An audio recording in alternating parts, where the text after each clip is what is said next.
Hey guys, so welcome to Stack. Today I'll show you how to do a long exposure on iPhone.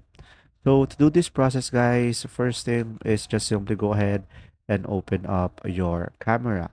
So guys, automatically when you go for a night mode and you want long exposure, you will have the exposure icon on the top left corner of the screen.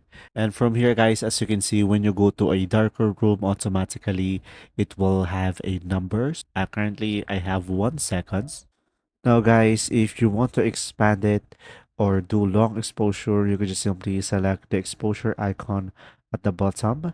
And if you don't see this feature, you can just simply select the arrow pointing downward at the top and it will point upward and it will point downward when I select it, and you will have these tools show up. So pretty much just simply select that and you should be able to adjust your exposure over here.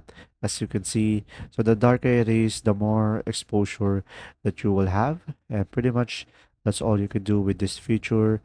If you found this video helpful, please like and subscribe. And if you have any questions, just simply go ahead and comment down below and we will do our best to answer them all. And thanks for watching.